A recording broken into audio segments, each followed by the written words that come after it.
Cek, cek.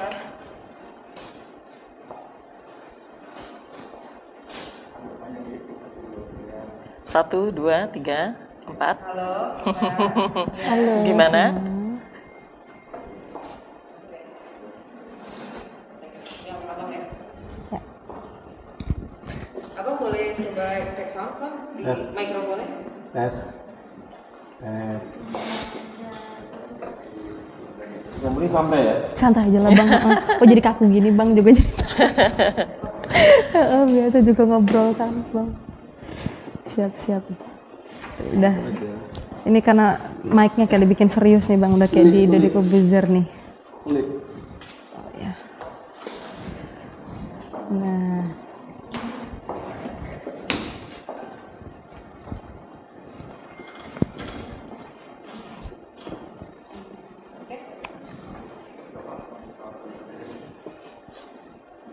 Kedengeran?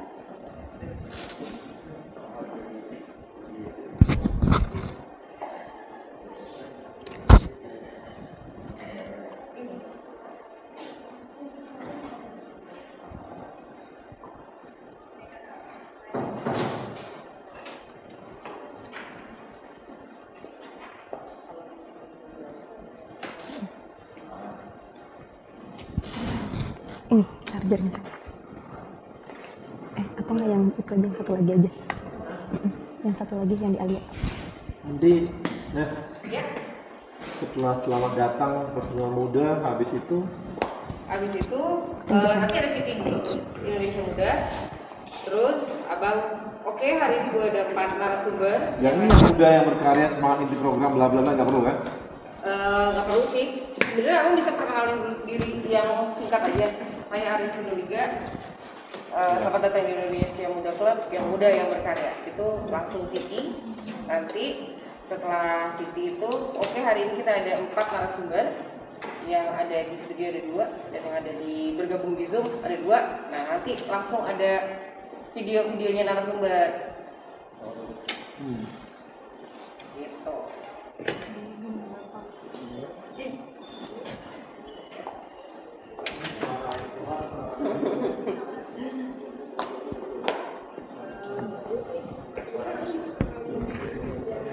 Oh nih, enggak.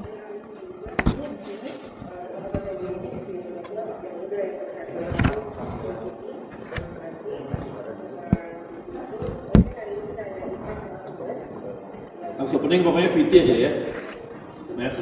Kenapa? Harus opening VT ya. Yes, iya betul. Abis opening. Harus VT. Iya. Harus VT. Abis ini nanti Bapak perkenalin 4 narasumber, nanti ada video narasumber. Siap.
Daripada handphone kamu hanya diam tergeletak, kamu sudah coba belum menelpon teman lama dan menanyakan kabarnya?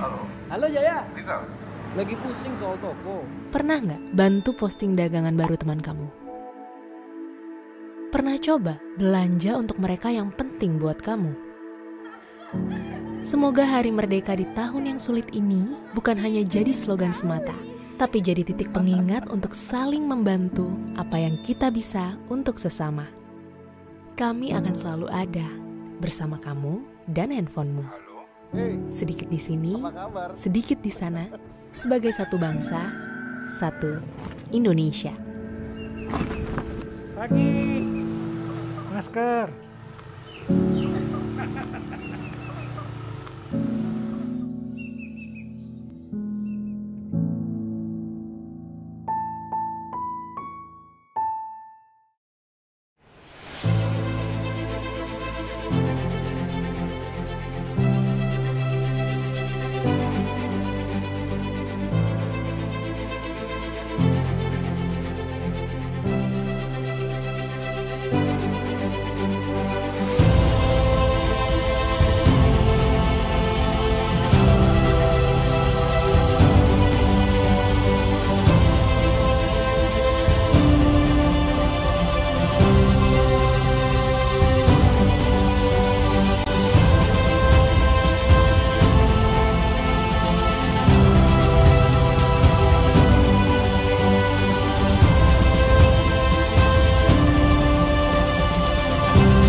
Gimana ya biar pembicaraan di HP nggak bocor dan dihack orang? Enterprise Secure Messaging, chat, video call, voice, dan pembicaraan grup terjamin kerahasiaannya dengan sistem enterprise grade 2-layer security.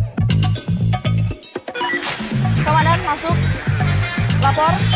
Tolong diulangi, kurang jelas suaranya. Arus lalu lintas dipelancar pakai digital? Apa mungkin? Dengan touch to talk, walkie-talkie berbasis aplikasi untuk komunikasi antar tim lapangan tanpa batasan jarak.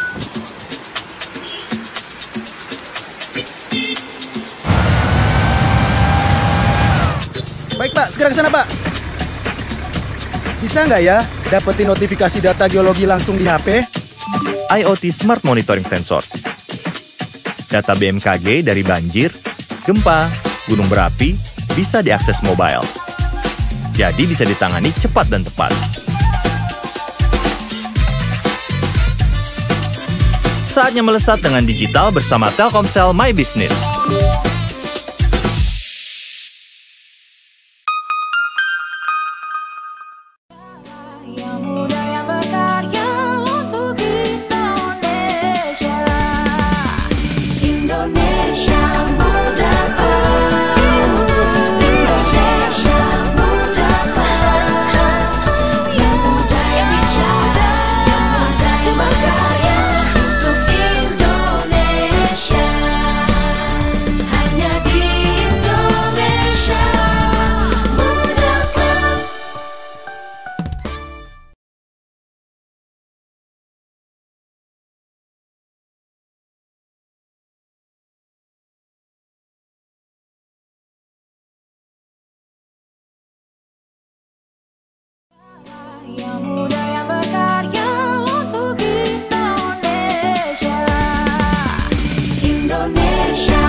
Profesional muda BUMN bisa apa?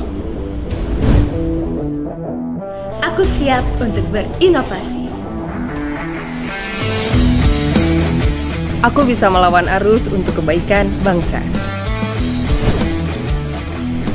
Aku bisa membuat perubahan. Aku bisa bekerja dengan jujur dan independen. Aku bisa memajukan bangsa dengan kreativitas. Kini saatnya profesional muda BUMN dan Indonesia mempunyai wadah untuk mengasah dan bertukar pikiran agar lebih kreatif, inovatif.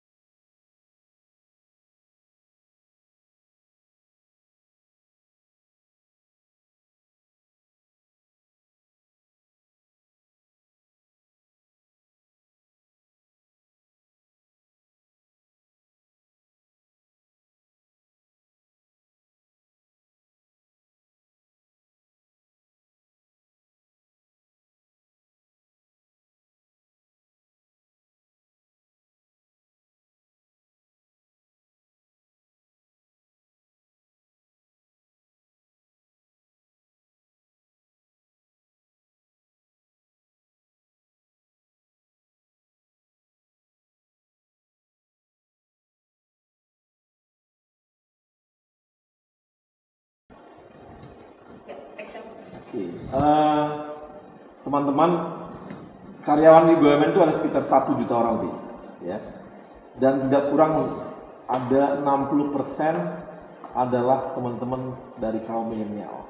Mereka adalah profesional muda untuk mencari sekian ratus ribu orang, di antara sekian ratus ribu orang ini, mencari mana yang berprestasi, mencari orang yang keren gitu ya, atau mencari orang yang punya dedikasi tinggi cukup sulit pastinya, apalagi dari ratusan ribu orang. Tapi kita hari ini mencoba mengilik dan mencari kawan-kawan kita milenial, profesional muda yang keren-keren tadi itu, dan kita akan coba apa sih yang mereka kerjakan, apa karya mereka di BUMN sekarang ini. Dan saat ini saya ditemani oleh 4 narasumber. Yang pertama ada Antonius Alexander Tigor.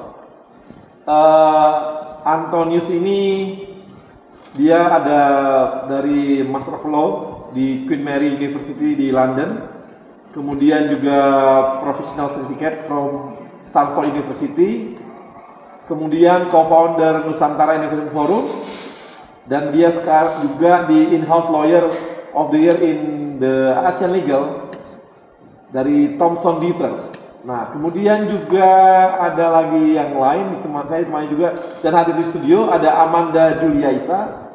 Bang. Amanda ini adalah Wakil Bendara Umum Ikatan Alumni Program Habibie. Dia adalah juara pertama humanitarian project contest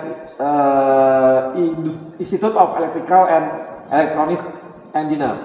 Dia kerja di Telkom Indonesia. Kemudian, nah ini lagi nih, ada yang ketiga, Geta Adinda Kusumaningtyas. Sorry Bang. Geta kerja di Jasa Marga. Betul.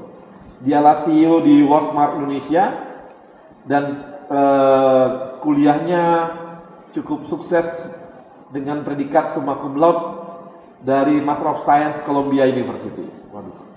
Keren banget. Dan terakhir ada di online juga ada Yoga Pratama. Yoga adalah Indonesian Youth Ambassador, kemudian presentator Indonesian Renewable Energy Outlook di forum di Forum Paris. Tapi kita akan kasih dulu profil mereka di acara kita ini. Silakan.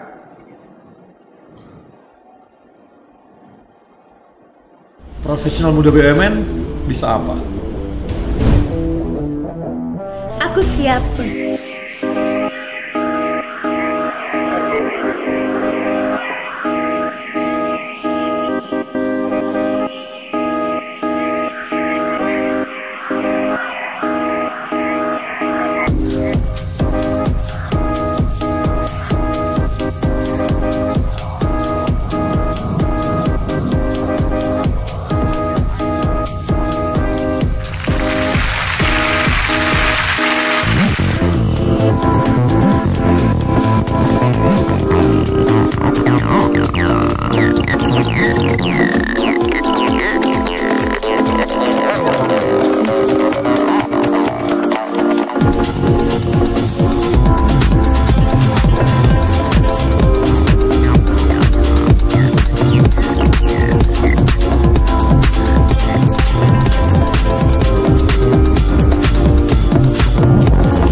karyawan BUMN yang bekerja di Pertamina RU5 Balikpapan, Pertamina Volunteer Ambassador 2019.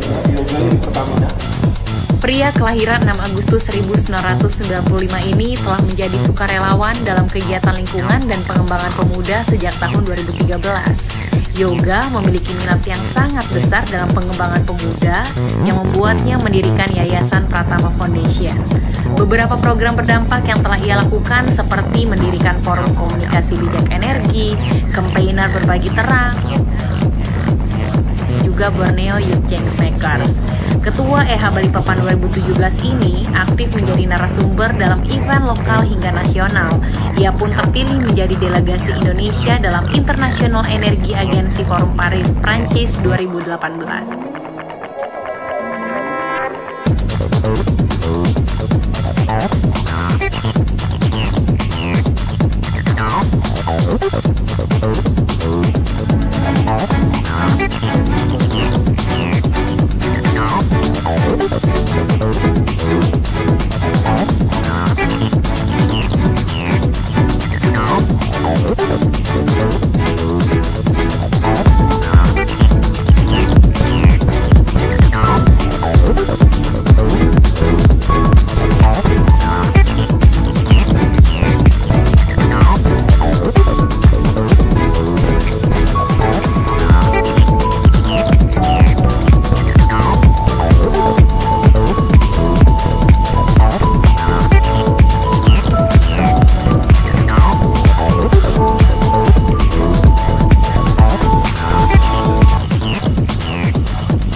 Oke, tadi inilah sekelumit dari profil kawan-kawan kita. Nah, ini saya mau nanya langsung sama Geta. Geta, ini Anda dikuliahkan oleh perusahaan atau memang kuliah sendiri? LPDP, Bang. Oh, LPDP? Iya. Oh, dari LPDP? Iya, betul. Di S1-nya di mana? S1 saya di Telkom University, dulu namanya masih Institute Management Telkom. Oke, jadi dulu awalnya Telkom ya, kemudian Iya. masuk ke masuk ke Columbia. Iya, saya kerja dulu, saya sempat kerja di American Multinational Company, terus saya baru pindah ke Jasa Marga, terus saya cuti belajar. Oke, baru kamu kok ke Jasa Marga? Jadi saya memang ambil jurusan yang relasinya kuat sama core bisnis Jasa Marga gitu. Oh gitu. Jadi iya. Di jurusan apa di sana? Construction Administration. Kalau di Indonesia familiarnya Project Management atau Construction Management. Oke. Oke, jadi larinya ke sana ya. Makanya kamu ke Jasa Marga. Bukan ke perusahaan konstruksi lain. Enggak. Jadi saya memang mau balik ke Jasa Marga. Oh gitu ya. Oke. Iya. Nah, itu pernah tinggal di luar sebelumnya? Belum. Tapi memang hanya sekolah aja gitu ya? Sekolah aja. Dulu tuh nggak pernah ada cita-cita keinginan untuk kerja di global company yang ada di sana gitu, nggak ada? Kalau dari LPDP itu mengharuskan kita untuk kembali, wajib. Ya wajib. Kalau nggak wajib? Memang di awal saya sudah semacam taken kontrak dengan Jasa Marga, jadi sebetulnya kalau saya nggak mau taken kontrak juga nggak apa-apa, tapi waktu itu memang saya ambil studi yang memang bisa support bisnis Jasa Marga dan memang udah saya niatkan, jadi saya akan kembali ke Jasa Marga. Jasa Marga. Nah, di Jasa Marga kemarin posisinya langsung bagaimana? Apakah langsung posisi atas, maksudnya di menengah atau dari bawah lagi? Melanjutkan ya, karena saya memang baru balik beberapa bulan yang lalu sih Bang. Oh baru balik. Nah sekarang di Jasa Marga ngerjain apa? Corporate Finance. Tadi dari manajemen project menjadi corporate finance. Iya, kalau di Jasa Marga memang gitu, kita bisa belajar macam-macam gitu. Iya, iya. Tapi kan memang, tapi iya sih ya. Kunci dari perusahaan itu sebenarnya di finance. Ya, darahnya kan di finance. Tahu bagaimana sebuah perusahaan sehat nggak sehat ya di finance. Tahu alurnya sehat bagus atau enggak ya finance. Iya, tahu setuju. alur bisnis ya di finance. Iya. Betul nggak? Iya, betul. Karena yang mengalir tuh cuma duit. Jadi kemana uang mengalir ya dia tahu kemana. Jadi ya ujung-ujungnya lah finance. Iya. Oke. Nah sementara kalau Amanda ini dulu kuliah S1 di mana? Di Telkom University. Kebetulan ternyata sama, baru tadi ngobrol juga. Oh gitu, satu angkatan gitu? Aku 2012, Mbak Gita 2009. 2009, kakak kelas. Kakak kelas berarti. Oh dari Telkom University? Telkom University. Kemudian? Aku ada student exchange dulu ke Korea, ke Kumo, South Korea. Oke, di Korea ngapain? Di sana itu aku tergabung dalam Wireless Emerging Network System. Jadi aku ikut laboratorium exchange di sana. Jadi bisa dibilang selama pembelajaran di sana itu diakumulasi dan dijadikan istilahnya transkrip nilai. Jadi melanjutkan. Jadi waktu itu 3 tahun 3 bulan totalnya kita bisa tetap lulus gitu. Jadi student exchange waktu itu kebetulan aku bisa dibilang perdana tuh waktu itu berangkat. Jadi belum ada programnya. Ucuk-ucuk kebetulan alhamdulillah kampus juga suportif ya. Oh jadi bisa berangkat. Seperti double degree gitu atau gimana? Nggak dual degree, tetapi di sana student exchange. Jadi mata kuliah yang diambil di sana itu kebetulan kita matchingkan dengan apa yang belum aku ambil. Jadi dilanjutkan di sana, sisanya baru aku pulang lagi skripsi gitu, Bang. Habis dari situ kamu balik dari Korea habis itu? Iya, aku pulang dulu ke Indonesia, terus aku ke Telkom. Kalau waktu di sana kan kita kerjasama sama Samsung Korea kan, kita ada kayak riset lab gitu, Bang. Terus skripsi, pada saat menjelang skripsi itu kan ngerjain skripsi nggak terlalu lama karena lanjut dari yang Korea. Nah itu barulah ikut-ikut mulai kecanduan ikut lomba tuh, Bang. Gitu. Lomba apa sih? Awalnya itu Institute of Electrical Electronics Engineers, jadi lombanya para engineers dunia gitu. Jadi kayak awalnya sih kayak nggak mungkin menang gitu ya, Bang ya. Kayaknya kan pasti banyak yang lebih jago-jago dong gitu. Nah ternyata berkelanjutan dapat kesempatan menang, juara 3 besar Asia Pasifik, juara 1 worldwide, dan akhirnya wah senang nih ngumpulin teman-teman karena kita bergrup tuh, Bang. Jadi para engineers muda yang mau bikin sesuatu untuk lingkungan dan akhirnya join di Telkom. Salah satu waktu itu juga ketemu sama salah satu direktur Telkom waktu itu bilang jangan berkolaborasi di kampus atau jangan berkolaborasi di pekerjaan lain dong, kalau bisa bersumbangsi ke negara kenapa nggak ke Telkom aja gitu. Ya udah, jadi aku dapat banyak coaching, wah menarik kayaknya, udah aku tertarik untuk join di Telkom dan akhirnya lanjut sampai sekarang. Nggak pingin kemana di Korea gitu? Kebetulan nggak diperbolehkan juga, Bang, waktu itu sama orang tua. Jadi memang kembali ke Indonesia harus. Orang tuanya nggak bolehin? Nggak bolehin, katanya belum nikah nggak boleh dulu, Bang, keluar-keluar. Takut dipinang orang luar katanya. Kan nggak asik tuh ketemu cowok-cowok Korea. Iya, baik-baik banget, Bang, sumpah, Bang. Baik-baik. Ya mirip-mirip kayak di film-film Korea gitu. Sempet lah gitu deket-deket, punya pacar. Wajahnya nggak? Iya, wanita-wanitanya, Bang, semuanya, Bang. Operasian semua, Bang. Itu juga takut, Bang. Ntar pada saat laki-lakinya keluar totonya operasian kan bahaya, Bang. Jadi suka gitu ya? agak sulit juga. Makanya kadang-kadang orang menikah harus anaknya agak lain. Betul, Bang. Takut. Khawatir, Pak. Oe kok beda kayak bapaknya. Aduh. Jadi beruntunglah cowok-cowok Indonesia. Ternyata cowok-cowok Indonesia, cewek-cewek Indonesia masih lebih suka dengan cowok Indonesia daripada cowok-cowok Korea yang ganteng-ganteng itu. Karena mereka semua dioperasi sementara kita asli. Banyak yang dioperasi, banyak. Di sini banyak yang asli. Maksudnya yang asli ya? Di sana enggak ya? Di sana banyak juga yang tidak asli gitu, Bang. Ya? Bahaya nanti kalau jangan-jangan setiap ulang tahun ganti wajah deh. Harusnya takut ya, Bang. Setiap 17 tahun kalau temen sekamar aku tuh yang wanita itu hadiah baru. Jadi hidungnya baru. Wah, aduh asik banget ya, telinga baru, hidung baru, hidungnya, Bang. Bibir baru, mata baru gitu. Kebetulan temen wanitaku tapi yang gitu ya? Temen asrama kan kita sama satu dorm sama wanita. Makin cantik dulu tiap tahun. Cantik banget. Tiap tahun makin tiap tahun cantik gitu. Minder, Bang. Aduh. Minder berat. Untungnya nanti usia 40 dia meleleh. Perawatannya kenceng. Oke, kemudian ada yoga. Bisa yoga? Ada yoga? Halo. Saya mau ngomong sama yoga, ada yoga?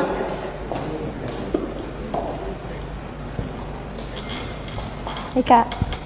Yoga. Halo Yoga. Yoga di kuliah di kerja di Pertamina. Sejak tamat atau bagaimana di Pertamina? Ya. Manggilnya Om. Waduh. Pelanggaran nih. Yoga, kau kuliah di mana Yoga? Dimarahin. S1 di mana? Saya di STT Migas Bang, STT Migas Balikpapan. Oh, STT Migas Balikpapan. Ya. Oke, dari STT Migas Balikpapan yang dipunya Pertamina ya? Atau beda? Kalau di STT Migas di sini punya swasta Bang. Oh, punya swasta. Oke. Kemudian habis itu kamu lanjutin kuliah keluar atau enggak? Rencananya sih insya Allah pengennya tahun depan atau 2 tahun lagi lanjut Bang. Oke, yang pengalaman kamu di Paris tuh ngapain aja? Kok bisa tiba-tiba ke sana? Di Paris itu sebelumnya ada kompetisi dari Kementerian SDM. Itu kompetisi menulis seluruh Indonesia, kemudian finalisnya itu dipilih untuk mempresentasikan proyeknya ke International Clean Energy Forum di Jakarta. Dari 300 disaring 10 finalis, kemudian 10-nya itu dipilih 3 orang terbaik untuk mewakili menjadi duta muda Indonesia untuk Paris, presentasi lagi ke Paris di International Energy Agency Forum namanya Bang. Yang dulu kamu presentasikan mengenai apa ya? Kalau kemarin ada proyek bersama teman-teman muda di sini, jadi fokusnya kita ke energi terbarukan. Dan bagaimana Indonesia memanfaatkan energi terbarukan itu untuk menerangi dan memberikan akses listrik ke pedalaman seluruh Indonesia. Lo nggak takut sama energi terbarukan? Nanti Pertamina nggak laku lagi. Pertamina kan juga ada energi terbarukan kan? Oh gitu. Dan juga sudah ada holding untuk fokus ke renewable energy. Nanti kalau gitu nih teman-teman lo yang di perminyakan tuh semua bisa nggak punya kerjaan lagi dong kalau udah dimulai masuk ke energi terbarukan. Nah ini yang menarik Bang. Jadi di perminyakan itu sekarang sudah mengarah ada kalkulusnya untuk belajar renewable energy. Skripsi saya juga membahasnya tentang renewable energy kebetulan. Jadi bukan lagi membahas minyak tapi udah ke renewable energy ya? Ada minyak, cuma kita bisa memilih antara minyak atau renewable energy, bisa kita kombinasi. Ya nanti kalau gitu kita lagi nanti kamu jangan lagi nanti STT Migas tapi STT Renewable Energy. Mantap. Migasnya hilang. Makasih Yoga. Saya ke Antonius. Halo Antonius. Halo, hadir Bang. Hadir ya. Antonius, lu kuliah di mana Antonius? Waktu SMA kuliah di S1-nya? Udah di luar negeri? Terima kasih udah diundang di acara keren ini Bang. Bayar. Aku dulu kuliah S1 di Universitas Diponegoro di Semarang. Semarang. Jurusan hukum pastinya. Hukum, betul. Hukum apa? Hukum perceraian atau hukum perkawinan? Yang pasti korporat. Legal atau gimana? Di sana dulu. Ya. Untuk khusus untuk korporat legal atau apa? Yang dipelajari di Undip? Ya, untuk korporat. Korporat ya. Betul Pak. Baru lanjut ke London. Ya baru lanjut ke London setelah saya mendapatkan Chevening Award dari kerajaan Inggris. Oh gitu. Kok bisa dapat Bos? Ya karena saya coba ikut seleksi. Kebetulan seleksinya itu untuk seluruh negara di dunia, ada 167 negara di dunia yang mendapatkan skema Chevening Award. Saya wakil dari Indonesia untuk dapat Chevening Award tersebut. Jadi wakil dari Indonesia. Kemudian dilanjutkan ke Queen's Mary ya di sana. Queen Mary University of London, betul Pak. Itu beasiswa atau bagaimana dari sana? Iya, beasiswa full dari kerajaan Inggris Pak. Itu pendidikan dan juga biaya hidup. Sampai biaya hidup. Bawa istri? Ya. Bawa istri? Bawa Bang. Bawa istri juga? Bawa. Ini berarti ini dong full beasiswanya full banget kalau gitu ya, termasuk full family. Kemudian kamu ke Stanfordnya ini aja, hanya ke Stanfordnya gimana? Ya itu course aja. Kursusnya. Professional certificate. Lebih kepada saya bekerja di Telkomsel, saya butuh kebetulan sudah jalan 12 tahun di Telkomsel untuk kerja. Saya melihat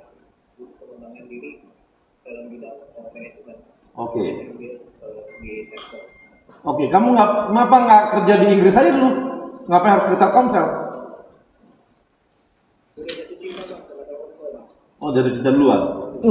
Jatuh cinta sama cewek Telkomsel atau jatuh cinta sama Telkomselnya? Oh, sama Telkomselnya. Oke, makasih Antonius. Kita kawan-kawan tadi demikian tadi sekilas apa yang telah mereka kerjakan, apa prestasi mereka. Nanti kita akan bahas lebih jauh dan lebih mengulik lagi apa saja yang telah mereka lakukan di masing-masing BUMN-nya, data di perusahaannya, dan apa sih yang mereka karya-karya mereka yang ada di masing-masing BUMN-nya. Dan kita akan bahas setelah yang satu ini.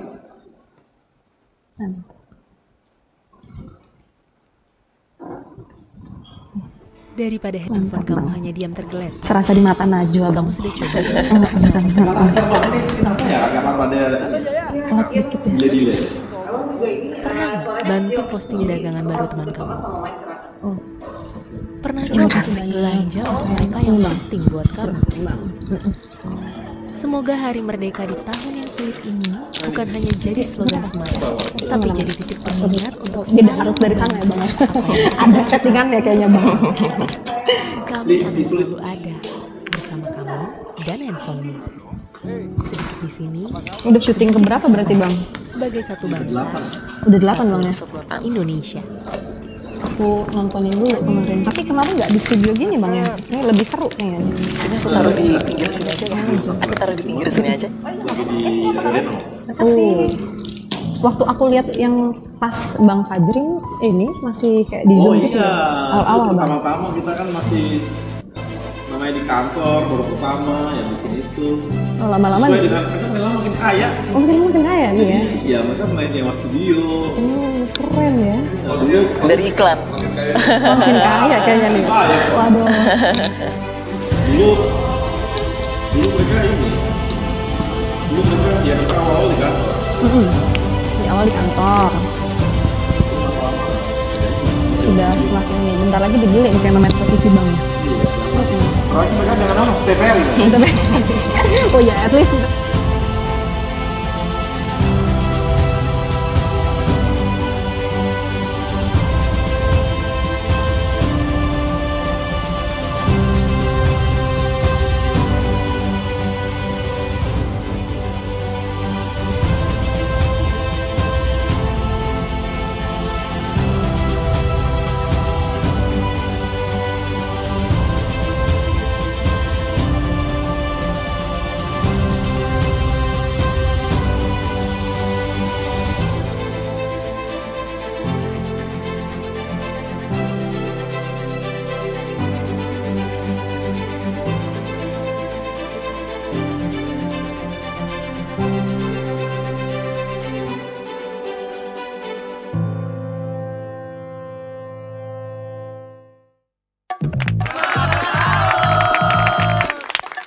Gimana ya biar pembicaraan di HP nggak bocor dan dihack orang? Enterprise Secure Messaging, chat, video call, voice, dan pembicaraan grup terjamin kerahasiaannya dengan sistem enterprise grade 2-layer security.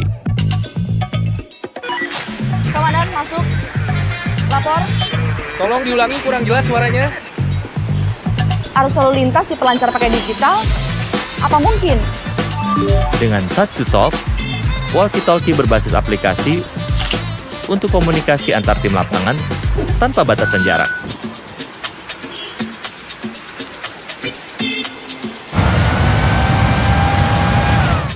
Baik Pak, segera ke sana Pak. Bisa nggak ya dapetin notifikasi data geologi langsung di HP? IoT Smart Monitoring Sensor. Data BMKG dari banjir, gempa, gunung berapi bisa diakses mobile. Jadi bisa ditangani cepat dan tepat.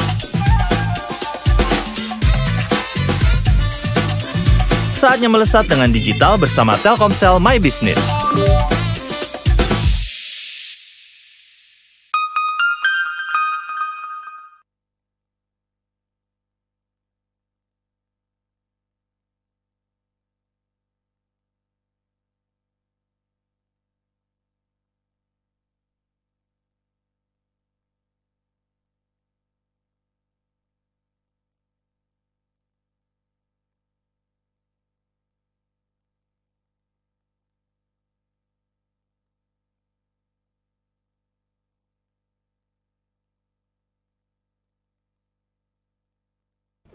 Daripada handphone kamu hanya diam tergeletak, kamu sudah coba belum menelpon teman lama dan menanyakan kabarnya? Halo Jaya, lagi pusing soal toko. Pernah nggak bantu posting dagangan baru teman kamu? Pernah coba belanja untuk mereka yang penting buat kamu? Semoga Hari Merdeka di tahun yang sulit ini bukan hanya jadi slogan semata, tapi jadi titik pengingat untuk saling membantu apa yang kita bisa untuk sesama. Kami akan selalu ada bersama kamu dan handphonemu. Sedikit di sini, sedikit di sana, sebagai satu bangsa, satu Indonesia. Pagi, masker.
Kawan-kawan profesional muda, kita kembali lagi di Indonesia Muda Club, dan sekarang saya pengen lebih banyak ngobrol nih sama Amanda. Amanda,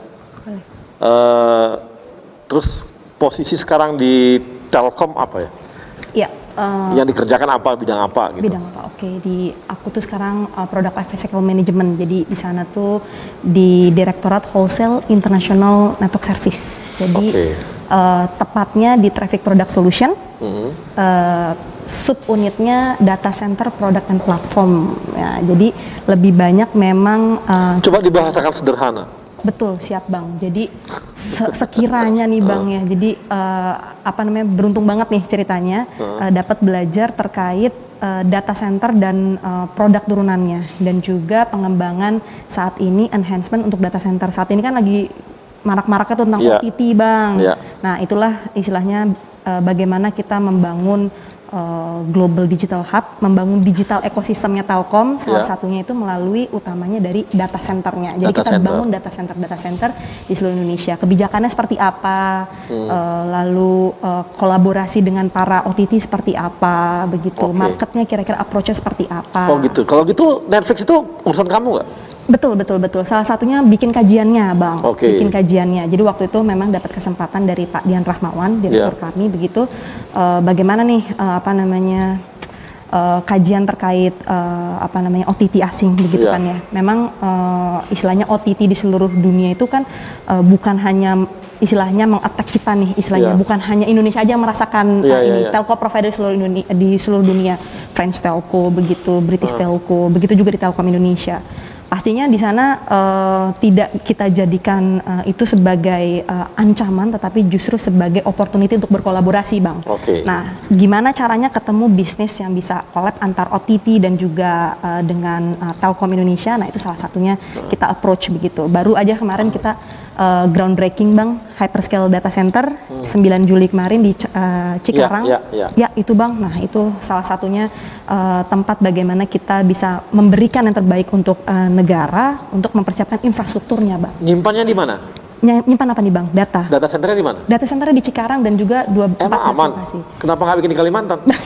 Di Kalimantan ya Pak, apalagi katanya mau ibu kota baru ya Bang ya? Ya kan jauh dari gempa. Betul, jadi untuk lokasi itu ada 12 lokasi domestik, tetapi untuk yang apa namanya besarnya, untuk yang berskala besar, hyperscale-nya data centernya itu ada di Cikarang. Salah satunya di sana banyak tuh Bang pertimbangannya, itu tadi gempa, lalu banjir. ada banjir, betul Bang, itu jadi sudah di apa namanya diperhitungkan sedemikian rupa, memang tepatnya di sana. Dan kebetulan Bang, nah itu para OTT juga buat di sekitar situ juga Bang, karena duitnya itu unlimited Bang, makanya itu memang peranan Telkom Indonesia bersama dengan pemerintah, dengan Kemenkominfo, begitu kemarin kita dengan Kemenko Polhukam, itu juga banyak relasi melalui RMU, regulasi kita, RMU unit regulasi kita untuk approach bagaimana nih dari sisi regulasinya biar saling menguntungkan. Kalau ini jadi menarik ini, di Cina kan OTT itu sangat dibatasi ya?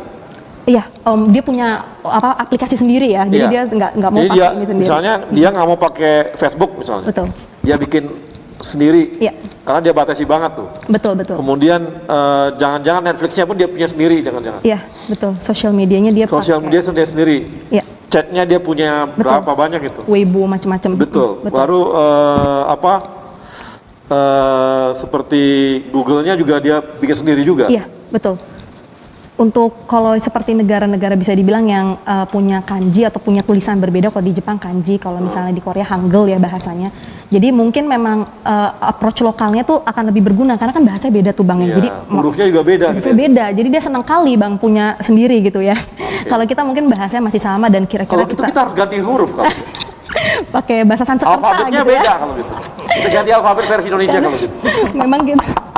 Tapi memang bagusnya Bang karena kita nih apa namanya pakai bahasa Indonesia, mungkin agak kita global exposure sekali. Tapi asik banget kerja kamu tuh ya. Gimana? Sampai nganalisis datanya nggak?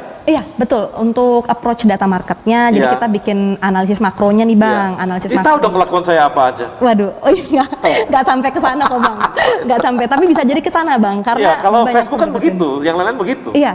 Lihat dari behaviornya Bang. Iya, behaviornya kalau tahu. Lihat iklan apa? Dia suka searching apa gitu, masuk kemana betul, gitu ya. Betul. Untung saya nggak pernah lihat yang ini. Nggak aneh-aneh ya Bang. Yang aneh-aneh. Jadi bersih. Gitu. Paling ya lihat ya itulah. Lihat ini Pak, foto-foto. Nah, saya mau ke yoga nih, yoga. Iya, ini saya sampai lupa karena banyak ngobrol karena menarik banget, data center sangat menarik. Sampai lupa dengan yoga. Ada yoga? Ah, yoga kalau di Pertamina sekarang di bagian apa? Kalau saya di bagian productionnya Bang, di hydrocracking complex itu secondary pengolahan minyak. Jadi kalau misalnya bahasa sederhananya dari minyak yang hitam warnanya kita olah produknya setelah menjadi produk primary kita olah lagi menjadi secondary, biasanya itu jadinya aftur atau yang biasa dipakai. Jadi yang kamu kerjakan yang produksinya aftur? Iya, biasanya kita di secondary itu, tapi kalau spesifik kerjaannya kita supervising Bang. Jadi supervising, mengawasi aspek HSSE dan juga aspek operasional. Oke, nah posisi kamu ada di mana? Di sekarang ini ada di mana? Di produksinya apakah di lapangan, di field atau di kantor juga? Saya masuknya di lapangan Bang, di Pertamina RW Balikpapan. Oh, masih di lapangan. Jadi 2 minggu di field, 2 minggu di rumah dong? Enggak, kalau di sini sistemnya kebetulan kan kalau di Balikpapan kan itu dekat, jadi kilangnya itu. Oke. Jadi sistemnya itu shift. Ya. Jadi kamu memang karena di olahannya di Balikpapan juga gitu ya? Balikpapan juga, betul. Oke, nah dengan ilmu yang kamu punya itu di pekerjaan sekarang gimana tuh hubungannya? Ada keterkaitan nggak atau ada lompatan juga? Kalau kita ini kan, kalau saya sih Getan yang akan saya tanya, tapi akan jauh dari yang dia pelajari waktu kuliah kayaknya. Benar sekali Bang. Jadi tapi di situ kita juga berhubungan komunikasi biasanya karena saya juga ada passion di komunikasi publik. Jadi kadang kalau dengan Pertamina kebetulan aktif juga di beberapa organisasi anak-anak muda baik di Balikpapan maupun di Indonesia. Biasanya kita buat acara atau biasanya kita buat acara untuk sosial atau mendongeng, biasanya saya ikut kontribusi karena kadang masyarakat belum tahu apa sih sebenarnya yang di dalam kilang Pertamina itu, kita coba komunikasikan. Oke. Nah, untuk masalah renewable energy sendiri bagaimana? Kamu sekarang belum masuk sana dong? Sudah? Dalam pekerjaan kamu? Kalau pekerjaan memang nggak masuk ke renewable energy. Ya. Tapi mostly di luar itu fokusnya juga ke renewable energy, Bang. Oh, ada kelompok juga? Mengarah ke sana? Ya, ada, Bang. Jadi kalau misalnya di sini kita ke forum komunikasi bijak energi Balikpapan. Oke, makasih Yoga. Saya ke Geta. Sekarang di Jasa Marga, orang finance, dulu kan di urusan project, manajemen project untuk kuliahnya ini gimana nih? Ya, jadi memang saya sebetulnya S1-nya itu finance. Oh, S1 gitu. finance. Nah, sebelum di corporate finance itu saya dirotasi di macam-macam unit gitu. Ada juga di anak perusahaan properti gitu, di related business gitu. Nah, sekarang di corporate sendiri sekarang kamu fokusnya kerja di bagian apa nih? Menyiapkan pendanaan sih, make sure kalau likuiditas perusahaan itu masih tetap oke. Gitu. Oh gitu. Untuk project atau untuk harian? Untuk keseluruhan. Untuk keseluruhan. Iya. Oke. Posisinya kamu dikasih jabatan apa di sana? Di sana namanya spesialis, Bang. Oh, spesialis. Iya. Jadi di bawah direktur keuangan. Di bawah direktorat keuangan. Direktur keuangan ya. Betul. Dan dengan apa yang kamu kuliah gitu ya, sampai sejauh-jauh seperti itu, ke ini gimana? Ke pekerjaan yang sekarang? Ke pekerjaan yang sekarang. Jadi karena saya juga baru balik gitu kan, baru beberapa bulan saya di Indonesia. Terus saya juga begitu balik langsung ditugaskan di corporate finance, tapi saya sempat sharing ke teman-teman di Jasa Marga, ke karyawan-karyawan Jasa Marga tentang project management gitu. Itu partisipannya dari macam-macam, semua unit, ada dari anak perusahaan juga gitu. Tapi kan nggak rumit yang ngurusin Jasa Marga, kan urusannya cuma buka tol, tutup tol, buka tol, tutup tol, terima duit. Iya, tapi kita harus monitor proses konstruksinya kan. Oh, untuk yang pembangunan? Iya, betul. Kamu fokus di pembangunan atau fokus di operasional? Sekarang di corporate finance, Bang. Corporate finance itu, ya itu tadi yang make Semua? sure likuiditas Enggak, untuk ya, semua. tapi maksud saya lah, apakah dia fokusnya untuk corporate finance di urusan project, Jasa Marga, atau urusan operasional harian?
Oke, Bang.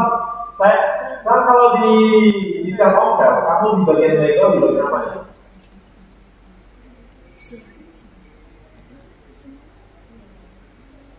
Nah, kerjaannya apa aja nih?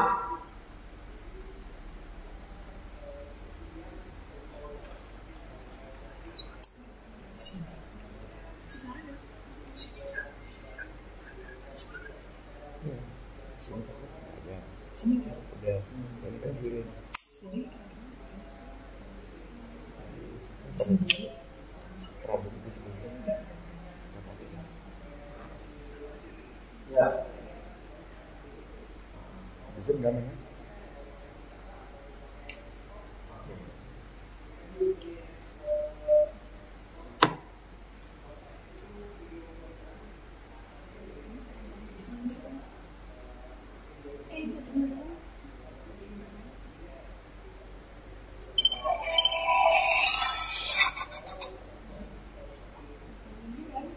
Oke, nah itu ke arah kompetensi urusannya gimana ya? Apakah urusan teknologinya dijaga atau urusan ke konsumennya atau apa ya? Di Telkomsel ini.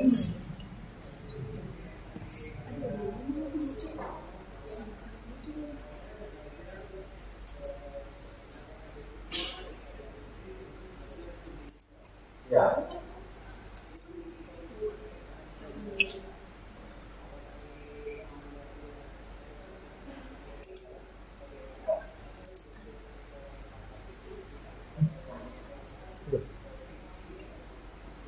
Ya.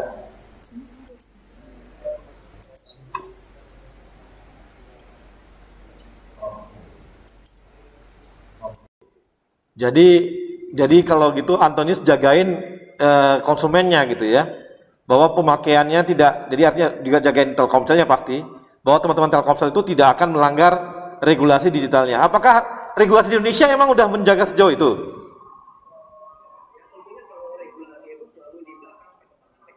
Ya.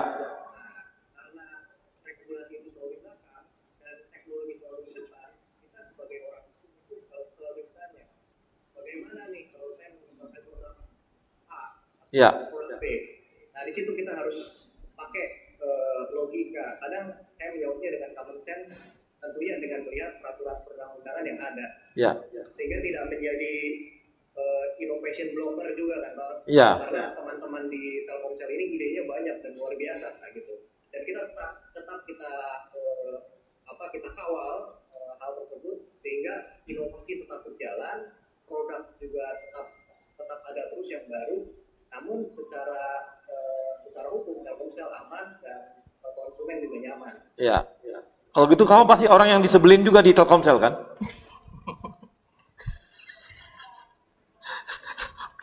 Karena pasti yang namanya inovasi kan pengennya kemana-mana. Dan kamu pasti selalu bilang, sorry bos, jangan sejauh itu. Bos, jangan sejauh itu bos. Bos, kalau bisa belok kiri bos, jangan belok kanan gitu kan. Udah pasti kan? Kita menjadi bisnis partner buat mereka. Oke. Kita ada di dalam satu perahu. Ya. Mereka bagaimana suksesnya mereka juga suksesnya kita. Ya. Tapi kamu wasitnya lah gitu kan?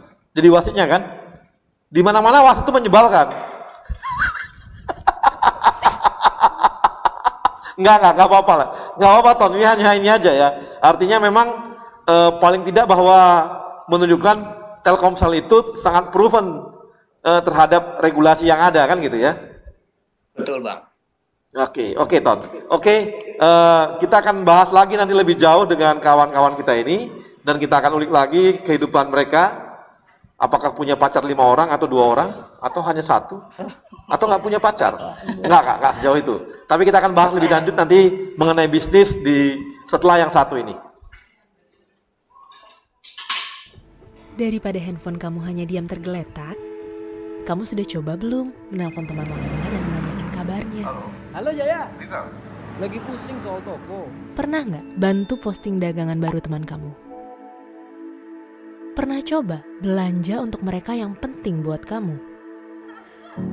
Semoga Hari Merdeka di tahun yang sulit ini bukan hanya jadi slogan semata, tapi jadi titik pengingat untuk saling membantu apa yang kita bisa untuk sesama. Kami akan selalu ada bersama kamu dan handphonemu. Sedikit di sini, sedikit di sana, sebagai satu bangsa, satu Indonesia. Pagi, masker.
Gimana ya biar pembicaraan di HP nggak bocor dan dihack orang? Enterprise Secure Messaging, chat, video call, voice, dan pembicaraan grup terjamin kerahasiaannya dengan sistem enterprise grade 2-layer security.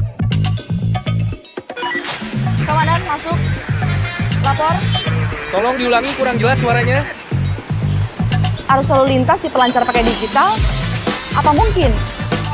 Dengan touch to talk, walkie-talkie berbasis aplikasi untuk komunikasi antar tim lapangan tanpa batasan jarak.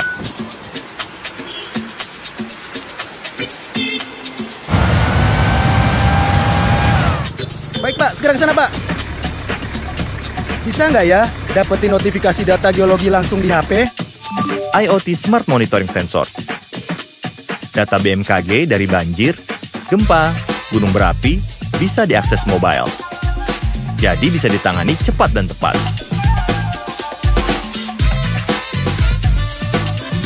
Saatnya melesat dengan digital bersama Telkomsel My Business.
Profesional muda, kita kembali lagi di Indonesia Muda Club dan saya mau ngobrol-ngobrol sama Geta nih. Get, ada sesuatu yang kamu bawa ke perusahaan kamu saat ini dari apa yang ada kamu capai di luar negeri? Kalau sejauh ini karena saya baru balik ya, tadi yang saya cerita saya baru sharing aja nih, sharing ke teman-teman tentang project management gitu kan, perbandingan project management di negara maju, terus apa yang bisa kita adopsi di Indonesia, apa yang bisa kita improve di sini gitu. Sama ya kalau saya sih sebenarnya my journey starts from such a simple wish sebenarnya Pak. Saya itu ke Amerika karena memang memang dari saya pingin sekolah ke luar negeri, tapi di satu sisi saya juga mikir saya seorang ibu. Saya punya anak, gitu kan? Udah punya anak? Udah punya anak. Udah banget, wajahnya masih muda banget. Iya. Udah punya anak berapa? Satu. Iya. Dari kenapa? Ya, nggak apa-apa. Dari satu suami. Gugus sendiri. Ya, jadi saya seorang ibu, saya seorang istri, saya seorang kakak, adik, saudara, teman dari banyak orang gitu. Jadi saya keinginannya sekolah di Amerika itu sebetulnya pingin membukakan gerbang untuk mereka gitu. Saya pingin orang-orang di sekitar saya itu termotivasi, terinspirasi, terus mendapatkan informasi yang penting gitu. Nah, di Jasa Marga sendiri kamu dikasih ruang nggak sama manajemennya? Berani nggak dijawab ya? Dengan apa yang kamu terima ilmu di luar, bawa ke ini, dikasih ruang nggak untuk sharing atau apa gitu? Iya, jadi sharing itu memang difasilitasi oleh Jasa Marga. Oke. Jadi ada webinar. Oh, dikasih ruang memangnya sama mereka ya? Iya. Manajemennya terbuka banget dong gitu ya? Iya, betul. Sangat terbuka untuk itu ya? Iya. Ya, mudah-mudahan. Sekarang usia berapa? Saya saya lupa umur saya berapa ya? Gak dilarang ya nanya? 2 sekian. 2 sekian? 20 sekian. Oh gitu? Iya. Oh, muda sekali. Ini Pak Erik lagi nyari-nyari direktur loh. Direksi muda perempuan. Wah. Berani tarung nggak? Di endorse. Oke, makasih. Gita, saya ke Antonius. Anton? Ya Bang. Nah, Ton, kalau di Telkomsel kamu dikasih ruang besar nggak oleh kawan-kawan di Telkomsel untuk apa yang kamu dapat di luar negeri itu bisa kamu terapkan di perusahaan gitu? Karena banyak sekali perusahaan-perusahaan tidak memanfaatkan semaksimal mungkin apa yang talenta yang dimiliki oleh kawan-kawan gitu. Ya, saya cukup bersyukur karena para senior leaders di Telkomsel itu mampu melihat talenta yang ada dari luar gitu ya, Pak. Nah, saya diakomodir apa yang passion saya. Jadi saya banyak sekali dilibatkan dalam proyek-proyek strategis di Telkomsel maupun proyek-proyek yang kritikal sehingga secara langsung ilmu saya juga jadi terpakai gitu. Oke, jadi artinya ruangnya dikasih betul ya. Untuk sharing, untuk yang muda-muda atau yang senior-senior dikasih ruang juga nggak? Iya, betul, dikasih juga. Yang anak baru juga, yang junior juga semua dikasih. Jadi dikasih ruang betul oleh kawan-kawan Telkomsel ya. Nah, betul. Ada hal yang udah kamu terapkan nggak dari apa yang di ilmu kamu? Tadi sudah ya, yang mengatakan bahwa ilmu mengenai khususnya digital legal itu bisa kamu terapkan di Telkomsel gitu ya? Iya, jadi saya menerapkan perlindungan data, prinsip perlindungan data di perusahaan saya terapkan juga. Lalu kita juga membantu menjadi mitra strategis untuk para bisnis unit di Telkomsel. Oke, nah di Telkomsel sendiri yang seperti kamu khusus untuk digital legalnya banyak nggak? Nah itu baru saya, Pak. Oh, baru kamu? Iya. Nah ini peluang bagi orang-orang yang orang legal di BUMN, ternyata di Telkomsel baru 1 orang. Berarti ini karirnya untuk bisa naik cepat, bisa besar nih. Karena cuma 1 orang kan, mau nggak mau cuma si Anton aja nih dikasih gaji besar. Ton, gaji kamu berapa Ton? Enggak perlu jawab. Amin. Nggak, ini artinya ada peluang-peluang besar ya, ada peluang-peluang bahwa kemampuan kita melihat tadi ya seperti tadi legal banyak, corporate legal banyak juga, tapi ternyata ada ruang yaitu namanya digital legal gitu, dan ini cukup menarik gitu. Dan ternyata cuma 1 orang doang yang ngambil di sana di Telkomsel sekarang. Artinya ruangnya makin banyak dong ya, terbuka besar dong. Iya. Di Indonesia udah banyak nggak yang seperti kamu, Ton? Ada beberapa, cuman kalau dibandingkan dengan sektor lain seperti hukum kompetisi ataupun hukum tanah itu kan mereka lebih banyak. Jadi secara populasi itu masih sedikit sebetulnya. Secara populasi lebih sedikit ya. Jadi perlu banyak dilahirkan juga kalau gitu ya? Iya, apalagi sekarang kan everything is digital kan, Bang. Ya, jadi betul. Harusnya kita ikut dalam konteks tersebut dan ikut serta dalam bidang hukum. Nah, ini kawan-kawannya ya, teman-teman di masing-masing BUMN, ini ada ruang besar. Karena apa? Karena hampir semua BUMN saat ini masuk ke digital. Masuk ke digital. Banyak banget masuk ke digital. Mungkin ada juga kebutuhan legal untuk digital juga akan makin banyak gitu ke depannya. Benar nggak, Ton? Pasti. Karena pada saat ini kan jadi nggak hanya Telkomsel kan ruang-ruang itu jadinya gitu. Betul, karena semua perusahaan semuanya going digital, dari perbankan, perusahaan properti, dan juga perusahaan-perusahaan lain semuanya mereka pada going digital. Makanya kita mengalami namanya traffic explosion tadi. Oke. Semuanya menggunakan teknologi terkini untuk tetap relevan terhadap perkembangan zaman, sehingga tetap menjadi pemain global serta mengantisipasi juga kan persaingan bisnis sekarang. Kalau nggak masuk ke digital, mereka akan mati. Artinya apa? Perbankan sendiri pun yang begitu besar gitu ya, BUMN kita, Bank Mandiri mungkin, atau BRI atau BTN yang masuk digital, mau nggak mau memang butuh juga orang legal digital nih, digital legal yang memang, dan sangat jarang. Ada ruang besar nih bagi kawan-kawan BUMN yang sekarang ini kerja di legal, ambil S2-nya digital legal aja, seperti Anton. Tanya aja sama Anton, ada di mana aja bisa kuliah yang cepat sehingga bisa nambah ilmu dan memberi ruang besar pada kawan-kawan. Oke, Ton, makasih. Yoga. Ya, Yoga. Nah, Yoga sekarang tadi kan ngomong di hulu ya, di produksi Pertamina gitu ya. Dan memang tadi fokus ke renewable energy. Nah, ini untuk kamu mengimplementasikan ataupun memberi ruang atau juga hal-hal yang berhubungan dengan renewable energy di Pertamina, di luar dari komunitas, ada nggak yang kamu perjuangkan supaya kamu bisa berperan di sana gitu? Ya, sebelumnya kalau di Pertamina, alhamdulillah ruang-ruang itu juga cukup terbuka lebar, Bang.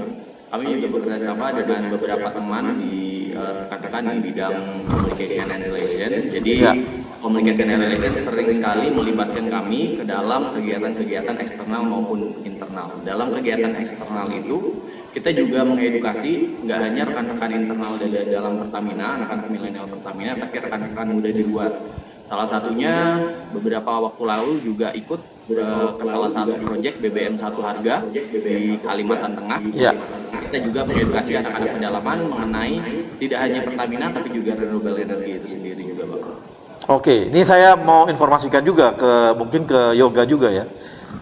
Kemarin baru disampaikan oleh Pak Erick Thohir, Pak Menteri kita, kalau sekarang namanya transformasi energi. Sekarang Pertamina itu diminta menghitung kapan kira-kira fosil ya, energi fosil itu akan habis. Harus diperkirakan kapan habis dan kapan proses-proses mulai renewable energy akan masuk. Kita akan punya 3 itu sekarang, nanti ketiganya tahapannya.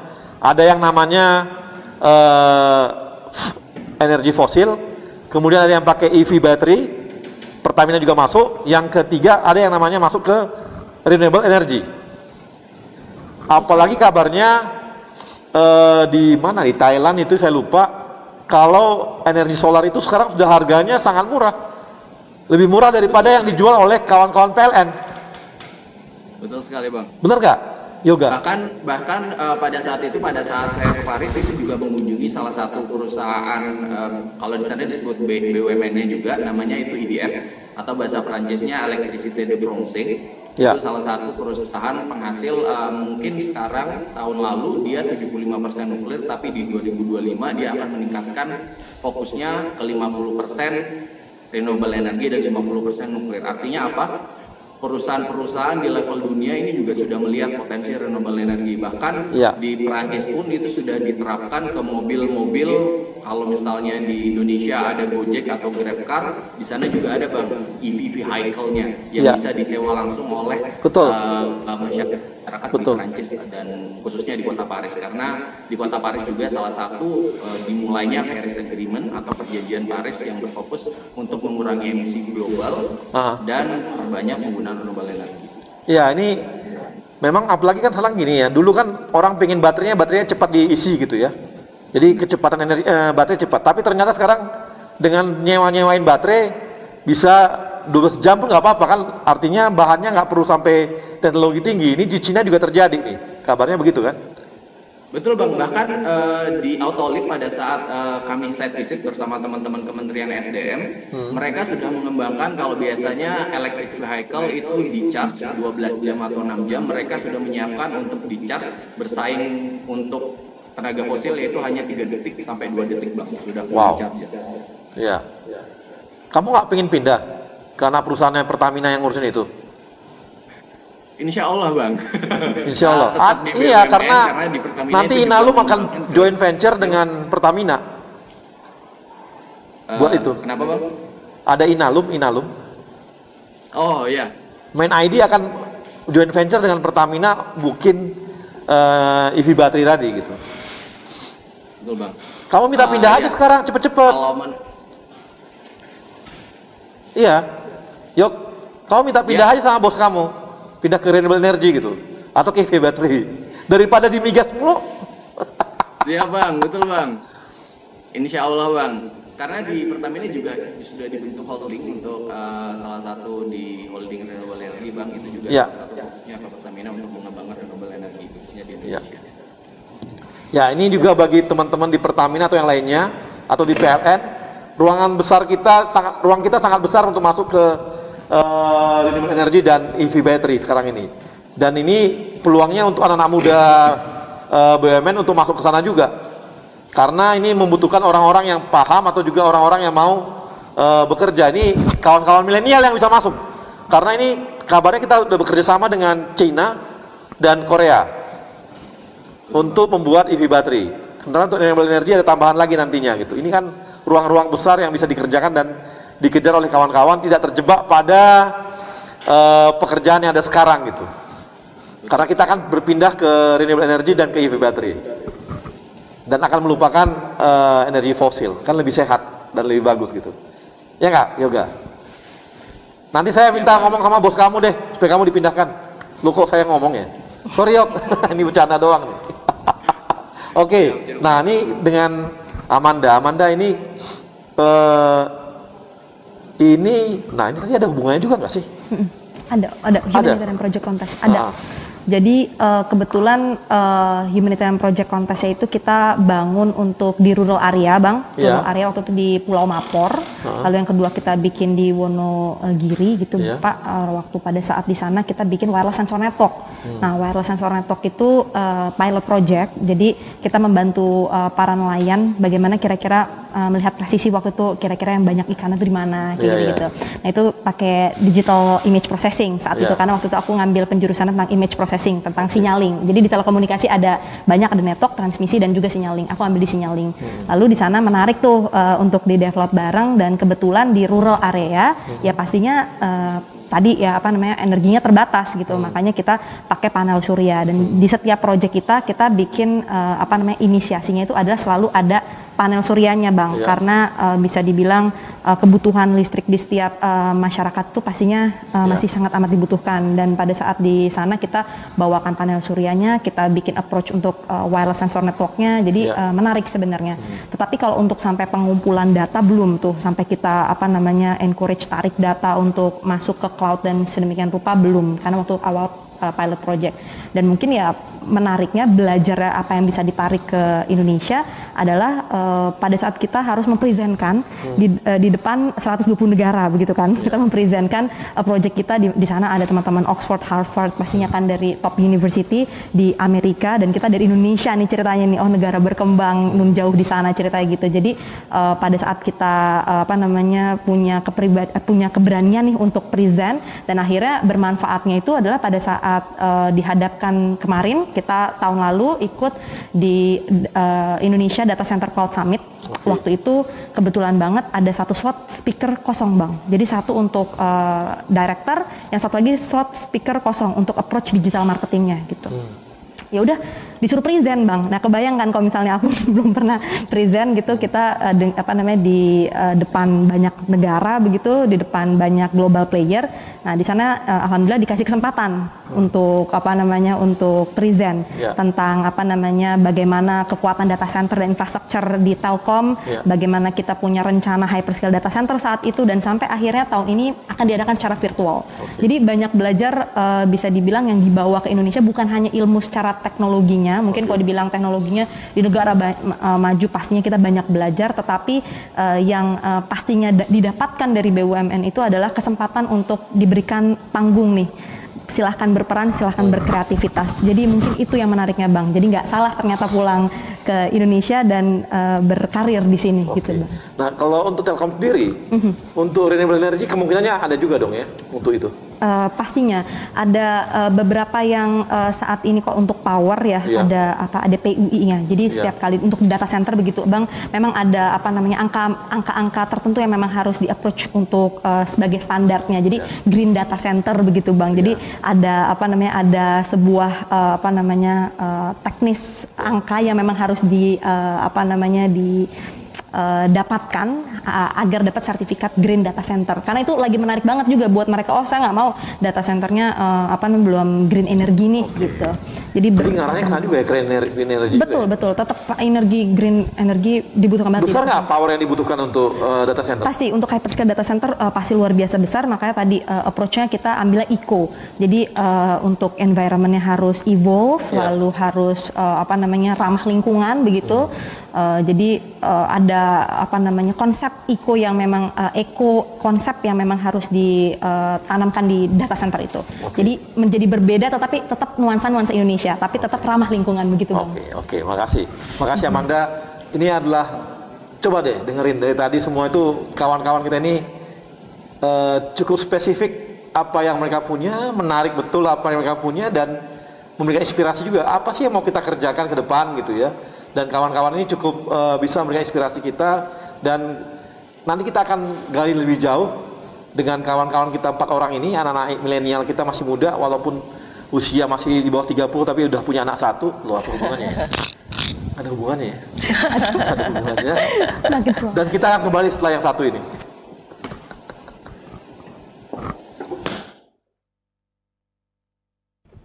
Daripada handphone kamu hanya diam tergeletak, kamu sudah coba belum menelpon teman lama dan menanyakan kabarnya? Halo Jaya, lagi pusing soal toko. Pernah nggak bantu posting dagangan baru teman kamu? Pernah coba belanja untuk mereka yang penting buat kamu? Semoga Hari Merdeka di tahun yang sulit ini bukan hanya jadi slogan semata, tapi jadi titik pengingat untuk saling membantu apa yang kita bisa untuk sesama. Kami akan selalu ada bersama kamu dan handphonemu. Sedikit di sini, sedikit di sana, sebagai satu bangsa, satu Indonesia. Pagi, masker.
Gimana ya biar pembicaraan di HP nggak bocor dan dihack orang? Enterprise Secure Messaging, chat, video call, voice, dan pembicaraan grup terjamin kerahasiaannya dengan sistem enterprise grade 2-layer security. Komandan, masuk.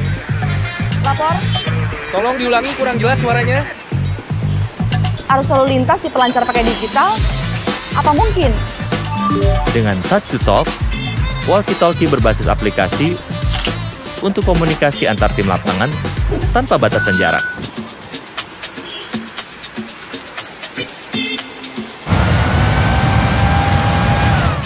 Baik Pak, segera ke sana Pak. Bisa nggak ya dapetin notifikasi data geologi langsung di HP? IoT Smart Monitoring Sensor.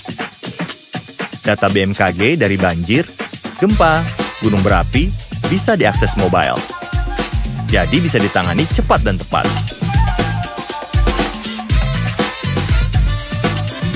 Saatnya melesat dengan digital bersama Telkomsel My Business.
Oke, Profesor Muda, kita kembali di Indonesia Muda Club. Kita akan ada dua penanya.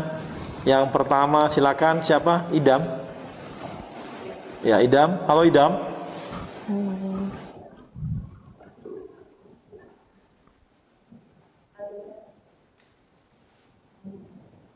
Alika, silakan Alika, ada Alika.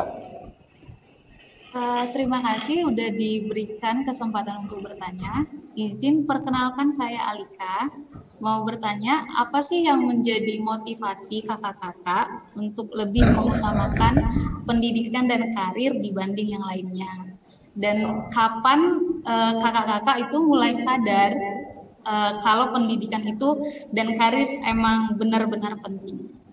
Oke, sekarang saya udah ya. Nah, ini bisa langsung Geta. Kenapa mengutamakan pendidikan dan karir daripada yang lain-lain? Daripada yang lain-lain gitu ya. Ya itu tadi saya udah sempat bilang sih, sebetulnya saya pursue pendidikan sampai ke Amerika itu mulainya dari niat yang kecil gitu. Saya ingin membukakan gerbang untuk orang-orang di sekitar saya gitu. Karena saya mau kasih lihat ke mereka, if I can do it, so you can do it too gitu. I'm not coming from a fancy background. I don't have what people call as privilege. I didn't go to international schools at Indonesia gitu. Tapi saya bisa, Anda juga bisa gitu. Orang-orang di sekitar saya pasti bisa itu. Sebenarnya sesimpel itu niatnya. Itu ya? Oke, itu jadi lebih kepada memberikan motivasi kepada orang-orang sekitar gitu ya? Iya, okay. Itu. Kalau Yoga? Iya Bang. Halo Yoga. Halo Bang. Yoga bisa jawab tuh pertanyaan Alika. Kenapa Yoga lebih mementingkan karir dan sekolah daripada yang lain gitu? Ya, terima kasih pertanyaannya Alika, bagus banget. Salam kenal, saya Yoga dari Pertamina. Khususnya menurut saya kita harus balance dulu ya. Jadi mengutamakan yang pertama itu prioritasnya tetap keluarga. Baru kita masuk ke pekerjaan sebagai rumah kedua kita. Otomatis kenapa lebih milih dan fokus kepada karir? Yang pertama kita harus punya tujuan dulu. Kalau misalnya kita sudah punya tujuan, kita juga bisa sharing atau membagikan apa yang menjadi tujuan kita ke orang lain dan bisa menginspirasi orang lain. Karena kita memiliki tujuan yang berbeda-beda, jadi harapannya raih mimpi setinggi mungkin. Dan kalau misalnya Alika, jangan misalnya si teman A fokus ke karir, teman B fokus ke keluarga, tapi kita juga harus balancing. Jadi kalau dari saya itu lebih ke balancing, Bang. Jadi kita harus bisa time management, mengatur waktu antara karir dan keluarga. Gitu. Makasih. Yoga, kalau Anton gimana Anton? Ya Bang. Ya. Kenapa Anton katanya lebih prioritasin kerja dan kuliah, sekolah daripada yang lain? Ya, sebetulnya ini terima kasih atas pertanyaannya. Tadi yang Yoga sampaikan dan juga Geta sampaikan itu sangat selaras dengan apa yang mau saya jawab.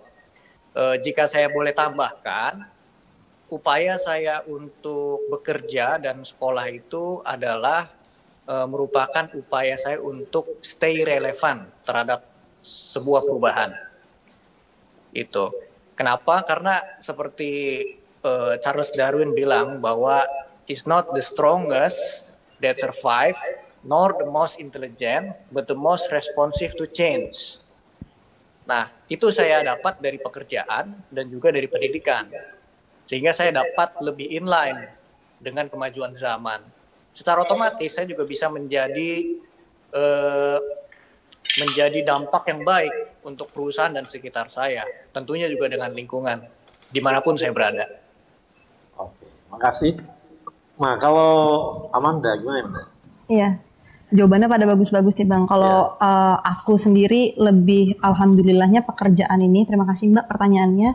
Untuk aku sendiri lebih melihat kebetulan pekerjaan yang aku lakukan sekarang ini sesuai dengan minat aku gitu, Women in Tech, Ladies in Technology. Makanya kita saling berkumpul nih. Jadi after office biasanya justru kita malah kumpul bareng nih sama teman-teman BUMN, sama teman-teman sesama kolega lah ya gitu. Jadi bisa dibilang nggak kerasa tuh Bang, nggak kerasa kayak cuman kerja doang gitu Bang. Jadi bahasan-bahasan tadi tentang data-data tadi lah. Jadi wah kayak kesannya regulasi-regulasi. Nah itu kita bahas biasanya jadi obrolan after office. Jadi menurut aku bisa dibilang kebetulan priority utamanya pastinya untuk memberikan sumbangsih terbaik bagi sekitar ya kan. Baik itu bagi keluarga, perusahaan ataupun masyarakat. Tetapi kebetulan sekali sejalan dengan apa yang disuka. Dan kebetulan di lingkungannya itu teman-teman BUMN ini mostly 60% anak-anak generasi milenial ya. Kita after office juga ngomonginnya itu jadi kerasa kayak nongkrong, have fun bareng tapi ngomonginnya juga kerjaan gitu. Tapi bukan yang pusing-pusing, kesannya kayak wah ini apa nih, kita bikin apa nih, kita bikin webinar apa nih next gitu. Kira-kira gitu sih Bang. Di sekarang nih kerjaan tuh sudah jadi hobi juga gitu ya. Jadi kesannya begitu Bang. Kerjaannya memang depan laptop terus sih sebenarnya Bang. Nah, udah ada bedanya. Berikutnya ada Ibnu. Nah, Ibnu nanya gini. Bagaimana mendayagunakan anak muda di daerah tertinggal? Ini di BRI mana dia?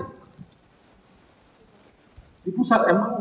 Oke, ini tadi ada teman-teman yang memang lagi memberdayakan untuk di daerah-daerah tertinggal. Tadi seperti Yoga. Yoga gimana Yoga? Ya Bang, benar banget. Siapa ya tadi yang nanya ya Bang? Tadi ada namanya Ibnu dari BRI. Kira-kira bagaimana memberdayakan anak muda yang tertinggal, di daerah tertinggal?